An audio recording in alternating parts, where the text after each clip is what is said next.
de la presse. Maintenant, j'ai fait un constat et ce constat, c'est dommage. Les journalistes peuvent critiquer, mais ils n'acceptent pas d'être critiqués. Ça, c'est malheureux. C'est malheureux et c'est un fait boo xamante ne am na dans la presse sénégalaise. Ça yoo ciy wax, nous ne le disons pas pour attaquer la presse. Man nee naa quand j'en parle, samay xarit ñi may àndal suba ngoon ce sont des journalistes. Nous avons été formés ensemble au CESTI. Je connais très bien ce qu'ils vivent, xam naa métit bi ci nekk, xam naa le travail qu'ils font, mais quand il y a faille, il faut oser dire qu'il y a faille. Ça, c'est une responsabilité qu'il fallait soutenir. Deuxième responsabilité, les forces de défense et de sécurité. Et je m'explique.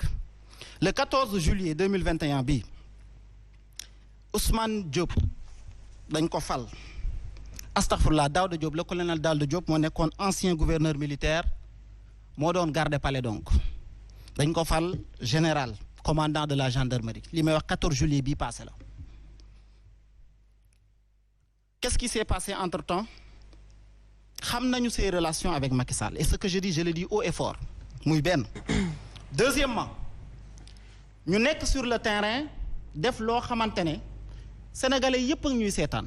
Et le monde entier ku ci nekk mën nga ci intervenir boo déggee li may wax mooy est-ce que mission de maintien de l'ordre à 5 ou 6 mètres, est-ce que des forces de défense et de sécurité war nañoo dóor des grenades lacrymogènes directes? Les tirs ne doivent pas être directs. Tirs yi, ça doit être des tirs courbés. Gis nga lii ma yor nii, c'est en métal. Grenade lacrymogène yii lañ yoroon. Buñ ko dóoree à 6 mètres, vitesse bi muy génnee, d'après information yi nga xamante ne ut naa ko, c'est à 400 km/h. lii bi mu dalee ci oto Barthélémy Diaz oto Ousmane Sonko dafa toj pare-brise bi sur le champ te à 5-6 mètres moom lañ ko doon dóor yi ñoom bu ñuy tiire nañ tiire mu nekk lu courbe loo xamante ne dal ci kaw ful bi lii mooy yi nga xamante ne bu génnee par 5 ou 6 lay génnee en même temps bu génnee non seulement grenade lacrymogène la mais c'est en métal kum dal sa kaw dalay gaañ dal na kenn ci suñu garde rapproché yi ci kanam gi fii dafa toj kanam gi sur le champ am na beneen garde rapproché bu ñuy wax limousine dañ ko doon tirer ci kaw Ousmane Sonko moom moo coup bi ci moom la dal lii ces forces de défense et de sécurité, est-ce que leur rôle aujourd'hui pour maintenir l'ordre c'est de tirer ces balles-là? Moi je les appelle balles ci ñi nga xamante ne ñoom ñooy sénégalais yi. D'accord. Donc ñoom leur responsabilité est à situer dans cette affaire-là. Oui. Donc ñu xam ko te waruñu tirer à 5-6 mètres des tirs directs sur la foule. Boo ko defee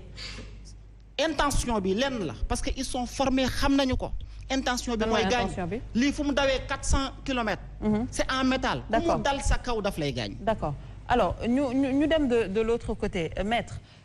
Baba, justement parlant de l'affaire Barthélémy, ñuy poser encore cette question parce que ñu ngi décrier ne dañoo tàmm léegi ku ñu convoqué ñu gis ne que ça ay partisans gunge la mais est-ce que la loi l'interdit concrètement et nooy juger justement la part de responsabilité de nos forces de l'ordre comme ni ko Sadikh waxee tout à l'heure l'utilisation de ces grenades lacrymogènes? Voilà Néné Aïcha, en fait je pense qu'il faut rappeler un peu que c'est vrai que dañuy wax violence bi ci terrain politique bi mais nañu rappeler que ne loolu ça ne date pas d'aujourd'hui. Je pense que violence yàgg na ci politique mais li ñu war a xool kay mooy ndax violence bi lu ko jar la wala lu ko jarul parce que lii xaw a ñàkk fayda tuuti ci mbir mi moom mooy wuy ji convocation tribunal rek lii yëpp am ci violence daan na am mais ci yeneen contexte ak lu ko jar mais bu fekkente ne ci simple convocation un homme politique war a wuy ji tribunal que finalement mu jur lii yëpp loolu moo war a interroger nit ñi ci lu am fula lu amul fula. Alors maintenant je pense que contexte politique bi ñuy dund xëy na moo indi lii et ba tax na situation bu ne homme politique bu ci nekk dina ko jéem a exploiter politiquement nag mën nañu ne xëy na aussi bien ci côté pouvoir que ci côté opposition parce que man li ma jàpp mooy Barthélémy Diaz moom ci boppam xam na ne wuy ji tribunal jarul coow li yëpp mais contexte bi moo laaj mu exploiter ko pour jéem ci wut dara politiquement. C'était de bonne guerre. Pour man c'est de bonne guerre parce que c'est un politique am na benn opportunité ou bien occasion bu mun a exploiter politiquement il l'a fait maintenant nag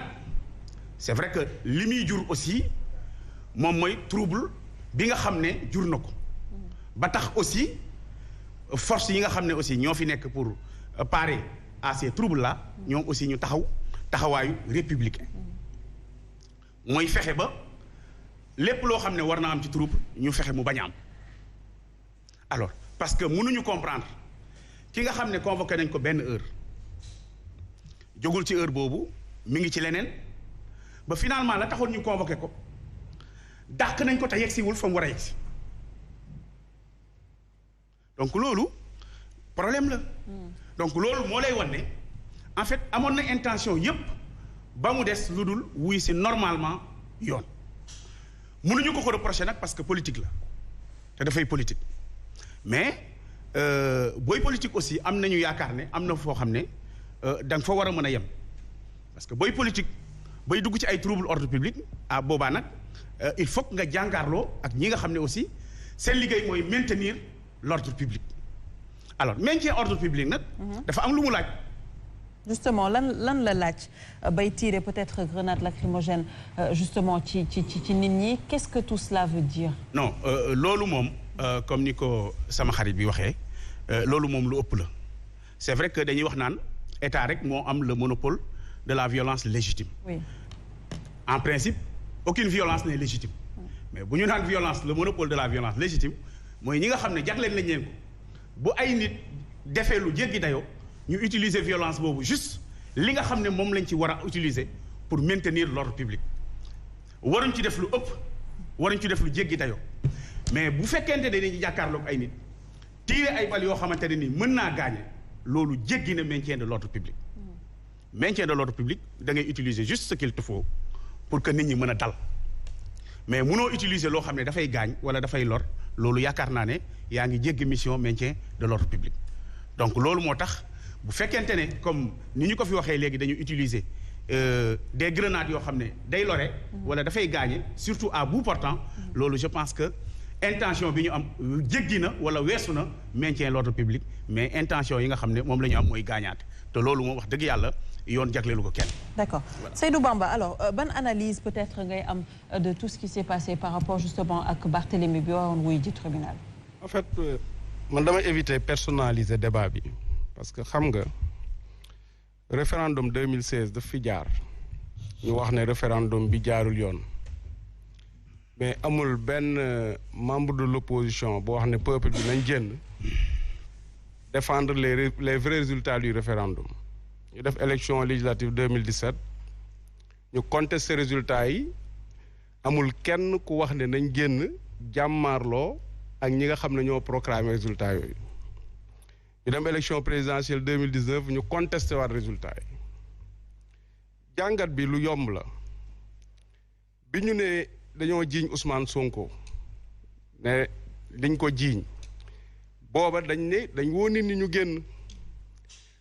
bi ñu ñëw jiiñee Barthélémy Dias mu war a dem wuy ji tribunal pour appel dañoo woo nit ñu génn donc finalement lecture bi nga am mooy dafa mel ni homme politique yi seen personne moo leen gën a ñor que les combats communs parce que aussi defe naa défendre benn transparence scrutin moo waroon a gën a nekk yitte ci ñu woo ci nit ñi que benn nit jiiñ nañ ko dara parce que amu ci benn militant parce que militant yi aussi dañu am ay problème ak justice amul benn militant bu fi am problème ak justice ñu ñëw ñu taxawu ko ne nañ taxaw parce que militant bi dañ koo jiiñ nangam te pourtant ay citoyens sénégalais lañ comme les responsables politiques te ñi nga am ay jafe-jafe am na ci ñu nekk ci kaso bi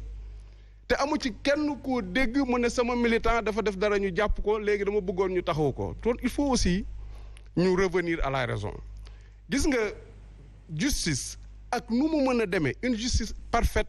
amul mën nañoo wax ne liñ am xeeb nañ ko mën nañ koo dolli